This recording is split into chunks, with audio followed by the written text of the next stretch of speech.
So we're going to discuss about the last topic of this particular lesson, Module 3, Lesson 2, which is all about the marketing, a functional business strategy.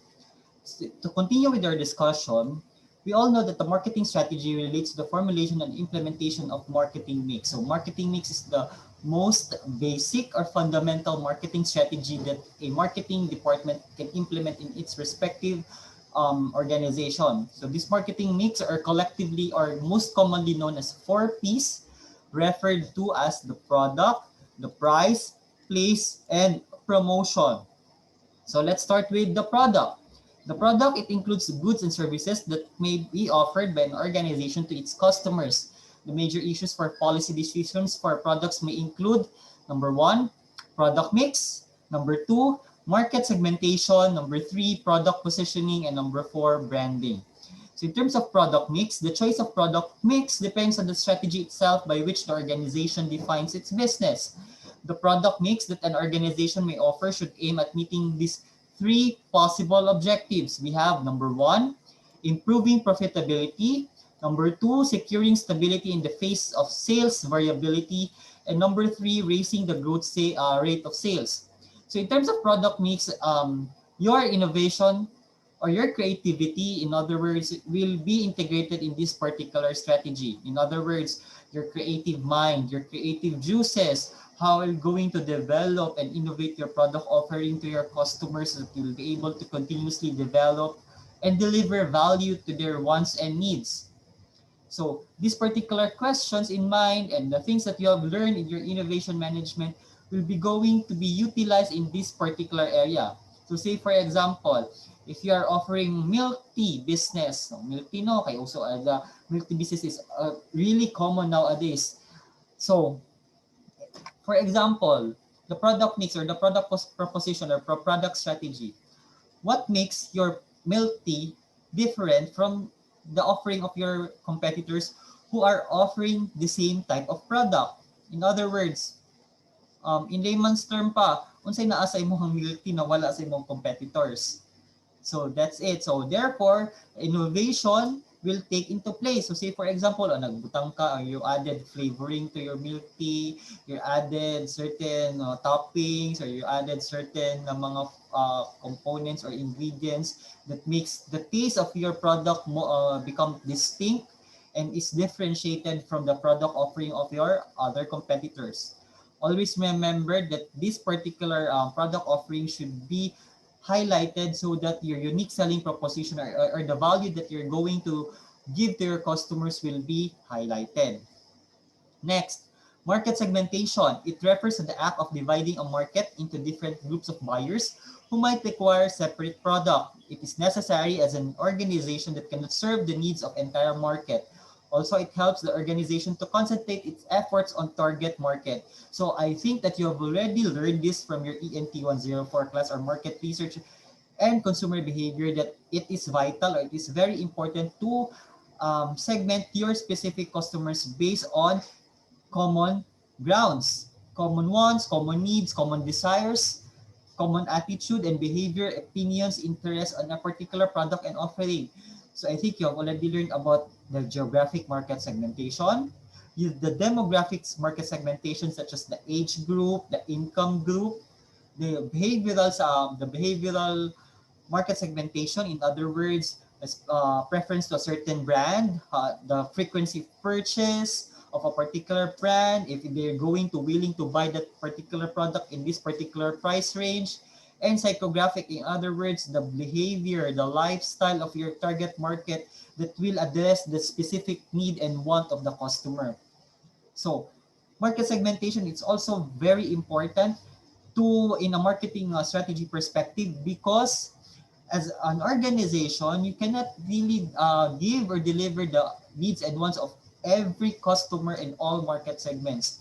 And therefore, in order for you to become efficient and effective in delivering value to your customers, you must select the target market based on these certain market segmentation parameters so that you will be able to deliver that specific value to your target market. Next, product positioning refers to offering of a product in a manner that customers perceive it to be distinct from other competing competing products. In other words, just like what I mentioned earlier, product differentiation, unique selling proposition of your product offering to your customers.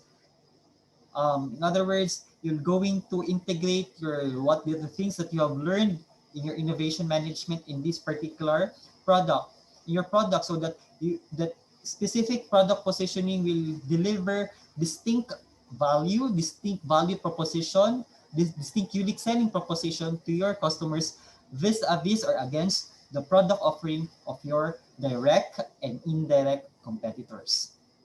Branding, a name, term, symbol, or design of a combination of these intended to identify the goods and services of one seller or group of seller and to differentiate them from those competitors. Policy decision regarding branding revolves around three aspects. Number one, decision to sell the product with or without a brand. Number two, types of brand to be selected. And number three, brand extension. So branding is very important also in the marketing perspective. In the marketing, it's also called as a brand equity. It's a type of an intangible asset wherein customers already perceive that when they hear that particular brand, for example, they are assured that that particular product offering of that company is of high quality. Say, for example, if we're going to correlate that in, say, for example, in the IT world, so when we say Apple na brand, di ba? This particular brand is already known for their good quality services, and therefore that particular term na brand of Apple is already considered as a marketing strategy. In the same manner as the same thing with iPhone for cell phones, di ba? It's already known brand, and if you're going to tell iPhone, that that already has a notion for its competitors that it's already a good quality product. Okay? Say, for example, a product strategy. Here is a brief example of product strategy. Your product strategy will vary and will probably be longer, but should follow the theme of the 5 questions above. We build quality kitchen software for residential kitchen customers. Our customers are young North American families who want kitchen hardware that can stand and wear the care of young children. They are interested in materials that are safe for children and eco-friendly. We sell our products through a retail channel. So in this particular example or scenario, this particular product strategy already highlighted the components that are being discussed here. Say, for example, we build quality kitchen hardware for residential kitchen customers. So that is the product mix that they are offering to their customers. Our customers are young North American families, so therefore they have already identified their market segment or their target market. Their target market is our young North American families who want kitchen hardware that can stand the wear and tear of young children. So this is more of the market segmentation in terms of the behavioral and psychographic aspect. North American is the geographic na part. Young is the demographic na part because of they are trying to engage to younger generation, ang younger age group like around 10 to 20, I guess, or the young professionals. They're interested in materials that are safe for children and eco-friendly. In other words, it's more of the psychographic, the behavior, the interest, the attitude and opinion of your target market towards your brand. We sell our products through a retail channel, and this is more of a distribution strategy. Okay, so the next component of the 4 P's of the marketing mix is the price, which denotes the money that customers pay in exchange for goods and services. So pricing policy involves, number one, how should a price be fixed for a product for the first time? How and when should there be changes in price? So basically, this is one of the most common strategy that is being implemented by a marketing perspective or marketing personnel, because it also depends on its specific market segment or target market in terms of income segmentation. So say, for example, we have 5 common pricing strategies, which is pricing of product is one of the most important aspects of your marketing strategy. Generally, pricing strategies include the following 5 strategies. We have the cost plus pricing, the competitive pricing, the value-based pricing, the price skimming, and the penetration pricing. So when we say cost price pricing, simply calculating your cost and adding a markup. So this is the most common or fundamental type of pricing strategy that is being implemented. So in terms of your product costing, you're going to add all of your expenses in manufacturing or in producing that particular product of yours that you're going to make, going to deliver to your target market, and you just add a little bit of a markup as your profit. Okay. Next is competitive pricing, which is setting a price based on what the competition charges. So basically, if your competition requires you, especially for a cutthroat competition, it requires you to be competitive in terms of pricing strategy. So therefore, some other customers will be able to take a pricing strategy that is a low cost. In other words, they tend to lower down their pricing against their competitors so that they will be able to influence, they be able to engage other customers to patronize their product because their product offering is relatively cheaper against their competitors. Value-based pricing, setting a price based on how much the customer believes what you're selling is worth. So based on, say, for example, an Apple brand or iPhone brand, these are practically not cheap. These are expensive brands, but because of they are perceived to have a good quality product, so therefore their pricing or the cost of their products and services is relatively correlated on the type of product and services and the quality of the products and services that they are offering to their target market. So this is also known as the value-based pricing.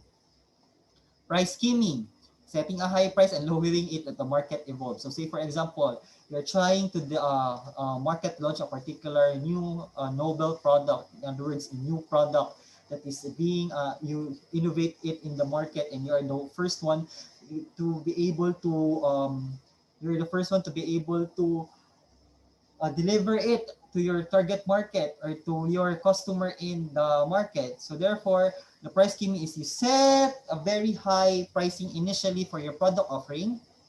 And when the time comes that there are other competitors already that you're trying to imitate or trying to duplicate what you're trying to produce to your target market or the product and services that you're offering in the market, then you're trying to lower down your pricing strategy because of the competitive pricing strategy that has been that have been explained a while ago.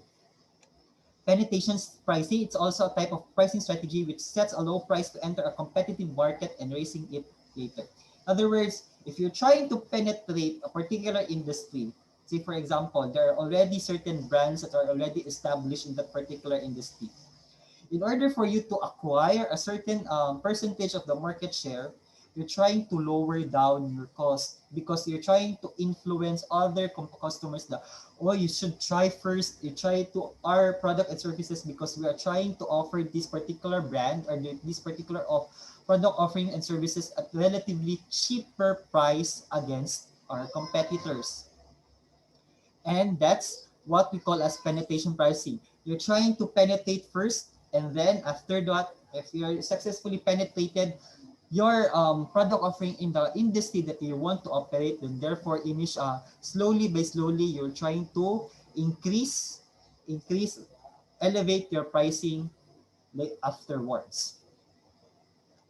Next, place. This involves the decision about distribution of marketing channels. The questions arises as to how the product will reach its ultimate user. Policy of marketing channels involves identification of channels, elevation of these channels such as economic, control, and adoptive criterion, selection of these channels such as location of customers, product characteristics, and organizational capabilities. In other words, what specific areas are you going to include in your product offering? So say for example, if you're going to get into malls, if you're going to utilize middlemans, if you're going to get other middleman or other specific middleman that will going to distribute your product from your point of origin to the specific areas or locations that will going to market your product offering. Next is promotion, consists of activities to which a company communicates to its potential customers about itself and its product and to induce them to buy the products. The total activities related to promotion are known as promotion mix, such as advertising, sales promotion, personal selling. So usually a company can set its promotion budget based on the basis of what can it afford to spend, fixing certain percentage of sales revenues, and determining marketing objectives to be achieved by the promotion. So basically nowadays, the most common and cost-effective and efficient type of promotional strategy is utilization of social media such as Facebook, Twitter, Instagram, even YouTube. And this particular type of marketing strategy in terms of promotional strategy is very effective because you're trying to engage and reach a larger, wider scope of market or audience in delivering or conveying your message of delivering expected value or value proposition of your product offering. Aside from that, it's also cost efficient. In other words, you just use internet, computer, or even a smartphone. Tapos you just put on your product and services in the internet, and boom, you've already promoted your products and services to your target market. And that particular lesson will be further discussed in the last lesson in this module and in this course, which is about the e-commerce, which is on module 3, lesson 3. So I think that's all for today. That's all for today. We've just finished lesson 2 of this module, and I hope that you have learned something in this particular lesson. And if you have certain questions about this particular lesson, do not hesitate to contact me immediately through various platforms and channels. And that's it, and thank you for listening in this particular lesson.